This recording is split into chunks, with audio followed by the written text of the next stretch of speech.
Okay, we're gonna do. We've done the D minor 7 here at the middle 4 strings on the 5th fret. We've done the middle 4 strings D minor 7 at the 7th fret. Now the next one are. See, this is the second inversion. It has the 5th on the bottom, so it's A, D, F, C, or 5th, root, 3rd, and 7th. And the fret numbers are 12, 12, 10, and 13. And remember, these are the middle 4 strings. There's our D minor 7. G7 is a very common shape. We've done a lot. This shape you've done a lot, I'm sure. It's basically going to be middle 4 strings 10, 12, 10, 12. And that's root, 5th, 7th, and 3rd. The notes are G, D, F, and B. And then we go down to here to the C major 7. Pretty much all the 1 chords we've been using major 7th chords. Sometimes 6th chords, and that's what we're going to do here. I'll show you the C major 7th chord. It's 10, 10, 9, and 12.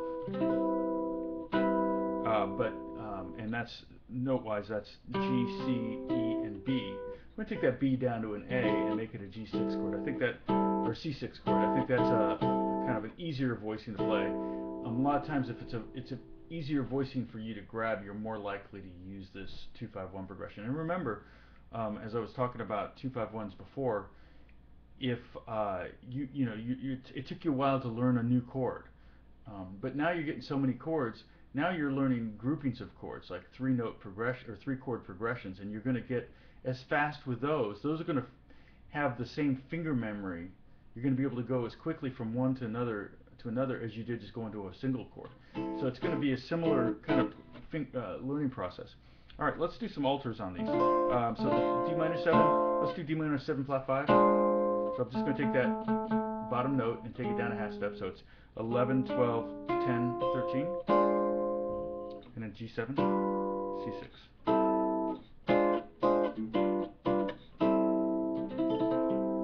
That's nice. Okay, let's go back to this one. Let's go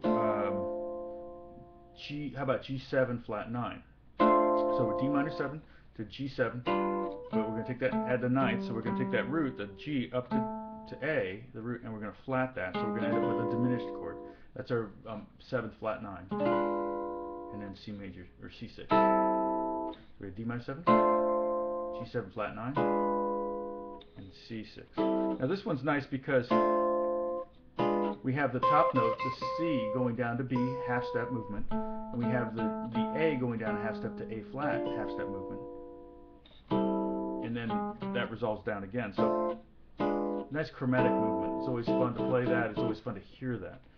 Okay, let's go D minor 7 flat 5 to G7 flat 9 to C6. And you'll notice there was only 1 note difference. The difference between those 2 chords is just taking that C down to a B.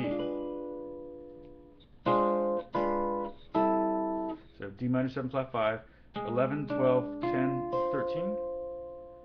G7 flat 9, 11, 12, 10, 12. And then C6. 10, 10, 9, 10. Okay. Let's do. Okay, I like this one a lot. Let's go D minor 7 flat 5. I'm sorry, D minor 7 to G7 flat 5, C6.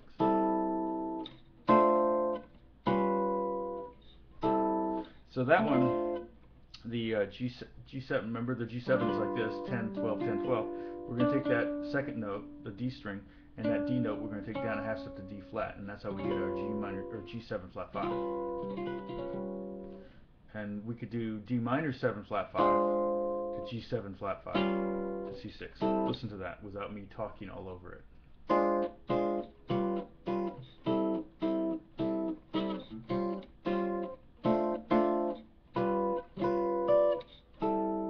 Okay.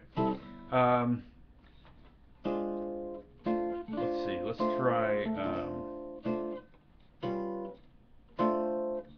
Okay, D minor 7.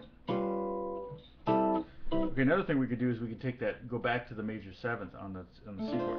So we got D minor 7 flat 5, say, to G7 flat 5, to C6, to C major 7.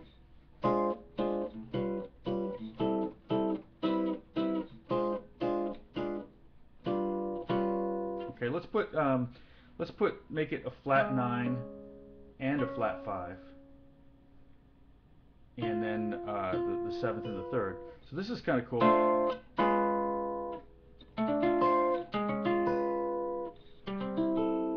We could even leave that.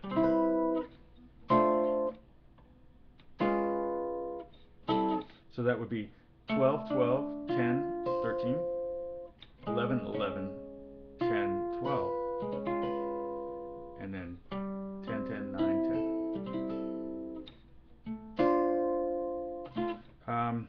We could make this a D minor 6 too. So I did D minor 6, so I took that pinky down, that C, down to a B, and that makes it a D minor 6 chord.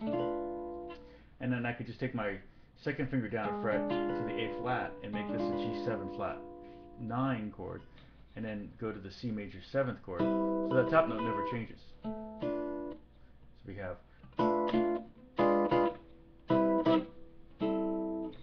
So I could even do D minor 6. If I did D minor 6 with a flat 5, I just end up with G7 flat 9 again. Of course, the bass note would be different.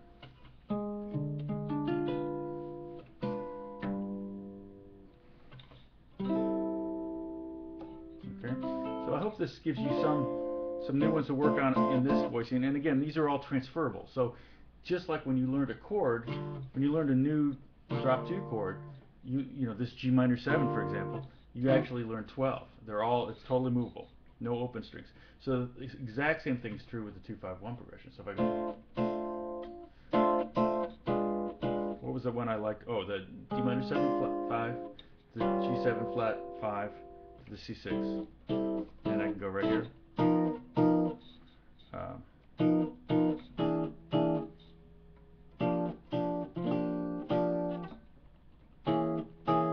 Just keep going down the neck.